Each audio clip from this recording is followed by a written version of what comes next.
नमस्कार दोस्तों, UP triple SC मुख्य शिक्षक भर्ती में जो आंसर की वाला जो मैटर था जिसमें 1% को लेकर जो मामला है कोर्ट में चल रहा है उसको लेकर बहुत सारे अभ्यर्थी परेशान हैं। उनको ये लग रहा है कि क्या रिजल्ट में संशोधन होने से या फिर रिजल्ट में परिवर्तन होने से क्या ऐसा भी हो सकता है कि अभ्यर्थी बाहर हो जाए जिनका चयन हो गया। तो यहाँ पर इसी विषय को लेकर चर्चा करेंगे। चूँकि मैंने एक वीडियो जो अपलोड किया था आज से लगभग 4-5 दिन पहले, तो जिसमें मैंने आपको विस्तार से बताया था कि क्या हो सकता है अगर प्रश्न में बदलाव होता है तो उस स्थिति में, और अगर बदलाव नहीं होगा तो अगर आपने उस वीडियो को देखा होगा तो उम्मीद करते हैं कि आपको चीज़ें समझ में आ गई होगी। लेकिन जिन अभ्यर्थियों ने नहीं देखा है उस वीडियो को, वह लोग ज़रूर इस वीडियो को ध्यान से सुनो और समझे, जिससे कि सारी चीज़ें आपको स्पष्ट हो जाएगी। कि आप देखेंगे जो प्रश्न है विवाद में, यह आप जो देखेंगे भर्ती का, इस केस का आपकी भर्ती पर थोड़ा बहुत प्रभाव ज़रूर आप कह सकते हैं पड़ेगा, अगर समय से इसका जो निर्धारण नहीं हुआ तो।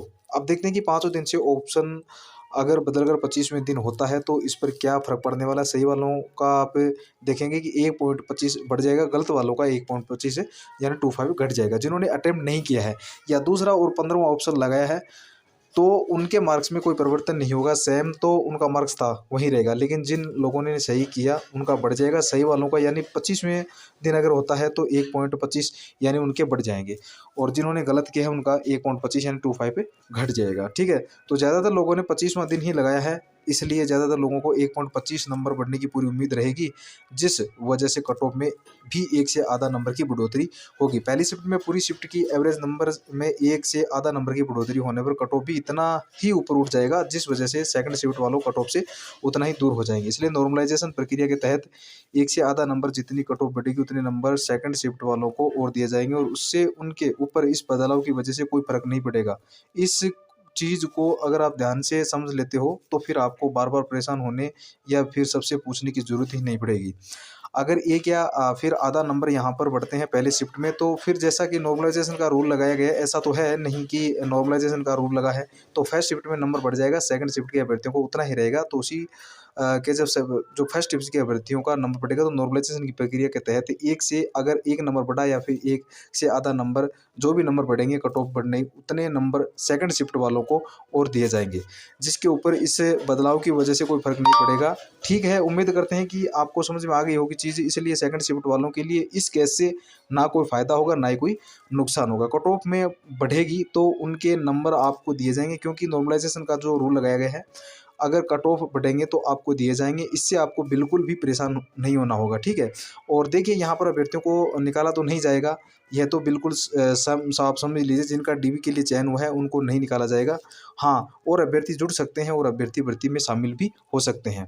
आयोग और विभाग से समस्या नहीं मोड़ लेंगे, वह जो भी रूल लगाएंगे, जिस भी नियम से भर्ती को करना चाहेंगे या फिर करने मानकर इसी तरीके से कुछ अगर नए अभ्यर्थी भले ही जुड़ जाए, लेकिन जो अभ्यर्थी शामिल है वह बाहर ना जाए। और जिन्होंने 25 लगाया उनको देखने में तो एक पर्सन यानी मन एक नंबर बढ़ जाएगा, परंतु कट ऑफ के साथ में 1 से आप देखोगे तो देखिए नंबर बढ़ेगी, जिस वजह से उसका फुल फ़ायदा 25 या 25 का नंबर का ही आपको लगभग होगा। और सेकंड शिफ्ट वाले इस केस से मतलब ना रखें, क्योंकि उनको कोई फ़ायदा नुकसान इससे नहीं होने वाला है। ठीक है, तो उम्मीद करते हैं कि आप को चीज़ें समझ में आ गई होगी। बाकी अगर आपके मन में इस भर्ती से संबंधित कोई भी सवाल हो तो कमेंट में आप पूछ सकते हो, कमेंट के लिए आपकी खुली है। डीवी की जो प्रक्रिया है वो चल रही है, और जैसा कि थंबनेल में हमने लिखा है कि प्रोविजन वाले अभ्यर्थी के लिए कि वह लोग ध्यान दें, तो प्रोविजन वाले अभ्यर्थी बहुत ज़्यादा निराश हो रहे हैं कि आखिरकार प्रोविजन क्यों भरवाया जा रहा है, क्योंकि बहुत सारे अभ्यर्थी यहाँ पर ऐसे भी हैं। कुछ लोगों को तो पता है कि मान लीजिए हमने बीएससी कर रखी है, बीए नहीं है, तो उस वजह से भरवाया जा रहा है। बहुत लोग हैं, कुछ अभ्यर्थी जिनको पता है कि हमने बीए में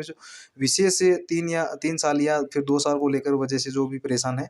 तो लेकिन कुछ अभ्यर्थी यहाँ पर भी ऐसे भी हैं जिनको यह पता है कि कोई भी कमी उसको नहीं कह सकते हैं कि उनके रिजल्ट में है, और फिर भी उनसे प्रोविजनल भरवाया जा रहा है। तो आखिर क्यों भरवाया जा रहा है, तो जैसे क्षैतिज आरक्षण वाले अभ्यर्थियों को कहना है कि क्षैतिज आरक्षण के अंतर्गत जो भी अभ्यर्थी हैं उन सभी लोगों को जो प्रोविजन जो वो है भरवाया जा रहा है। देखिए उसमें आपको परेशान नहीं होना है। क्षैतिज आरक्षण या फिर लंबवत आरक्षण में देखिए जिन जिन भी आरक्षित के अंतर्गत पद है आपकी भर्ती में, जिसका विज्ञापन आया हुआ है, तो उनको तो कोई बाहर नहीं कर सकता है, वो अलग है मैटर। बात अगर देखिए अगर आप नहीं उसमें होंगे शामिल, या फिर जो क्वालिफिकेशन मांगी गई है, जो योग्यता मांगी गई है, वो योग्यताओं को अगर फुलफिल आप समझ सकते हो नहीं करते हैं तो वह अलग बात है, क्योंकि उसको प्रोविजन भरवाया गया है, उसमें बाहर हो सकते हैं। लेकिन ऐसी दशा में, इस स्थिति में पूरा पूरा पूरा का पूरा जो नोटिफिकेशन पढ़ेंगे आपसे उसमें आपसे कुछ जो चीज़ें हैं क्लियर हो जाएगी।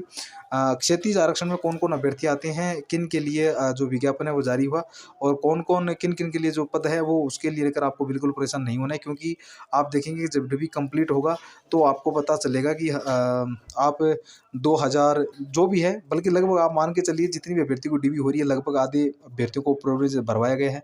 अभी तक लगभग आप मान के चलिए भले ही थोड़ा बहुत अंतर आपको देखने को मिले नहीं, तो आधे नहीं तो 40 पे कुल जैसा भी है 35 से लेकर मतलब 35 से 45 अभ्यर्थियों से प्रोविज़नल भरवाया गया है। ये कुल मिलाकर ये है। तो प्रोविज़नल का मतलब ये बिल्कुल नहीं है कि आप भर्ती में शामिल नहीं होंगे या फिर भर्ती से आपको बाहर कर दिया जाएगा, ठीक है? तो उसको लेकर आप निश्चित रहिए, डीबी स्किप हो रही है, थोड़ा बहुत आप प्रभाव जो आपको देखने को मिलेगा और 6000 से 8000 अभ्यर्थियों तक अब डीबी जो सॉरी 6 से 8 तक आपकी जो उसकी डीबी स्किप कराइए, ठीक है? अब देखेंगे डेली न्यूज़पेपर के माध्यम से कुछ अन्य भर्तियाँ सूचना संबंधित अगर आपके काम का होगा तो आप लिख देख सकते हैं। आप में बहुत सारे अभ्यर्थी होंगे जिन्होंने उनकी पीएससी, यूपी केंद्रों की परीक्षाओं का वो प्रारूप कैलेंडर तय होगा। प्रारंभिक परीक्षाओं 1 दिन में कराने की यूपी पीएससी तलाश कर रही है। केंद्र का निर्धारण होने के बाद एग्जाम कैलेंडर है जो जारी कर दिया जाएगा। यूपी ट्रिपल परीक्षाओं जो डेट है वो कन्फर्म हो जाएगा। यूपी पुलिस की साइबर जो वेबसाइट लॉन्च है दराज आप दर्ज करा सकेंगे। शिकायत डीजीपी पुलिस मुख्यालय में किया लॉन्च, यूपी पुलिस वेबसाइट भी की गई है। तो ये आपकी जो कन्फर्म इन्फॉर्मेशन है वो आज तक मैंने बता दी। सूचनाओं के लिए जुड़े रहें हमारे साथ, वीडियो में लास्ट तक बने रहें और आप सभी का बहुत बहुत धन्यवाद। अगर वीडियो पसंद आई तो लाइक शेयर करके चैनल को आप बेल आइकन जरूर दबा लीजिए। तो बहुत बहुत मेरी उन प्यारी बहनों को बहुत बहुत सभी मेरे अभ्यर्थियों को धन्यवाद।